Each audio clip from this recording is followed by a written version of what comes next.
আচ্ছা, আজকে মীর মশাররফ হোসেন স্মৃতি জাদুঘর এখানে আসছি পরিবার সহ। ছেলে লিখছে, এটা হলো, এটা কি বই জানো? পরিদর্শনের বই না? আচ্ছা,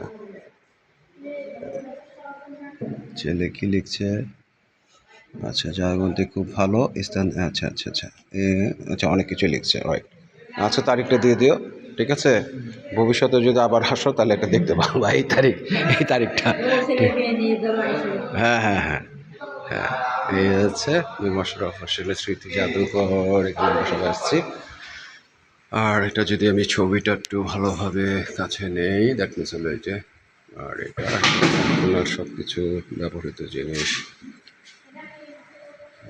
দেন এই যে অমর কথা সাহিত্যে বাংলা গদ্যের জনক মীর মশাররফ হোসেন, আমাদের নিজ হাতে রোপিত গাছ ছিল।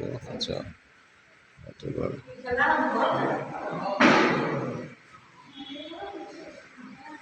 গ্রন্থগুলো হচ্ছে, এটা কি কালোজয়ী ঔপন্যাসিক পোস্টার মীরফের বাড়িতে খেলা কি যেন আছে। আচ্ছা, এটা কি স্মৃতি চেয়ারম্যান ব্যবহৃত যেগুলো আছে তাও কিছু নষ্ট হয়ে গেছে, তো রেখে দেওয়া হয়েছে চেয়ার বাসবাবপত্র এগুলো বইগুলোর সামনে।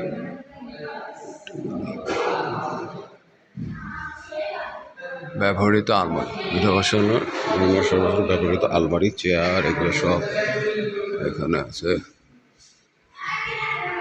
এটা সেই পালকি, সব কিছু। জন্ম ভিটা, এই যে বিশ্বের অন্যতম ট্রাজেডি গ্রন্থ বিষাদ সিন্ধু রচয়িতা কালোজয়ী অমর কথা শিল্পী হয়েছে জন্ম ভিটা জাদুঘর। এটা Lahini Para, Kumarkhali, Kushtia. Thank you PS. Okay, আসসালামু আলাইকুম।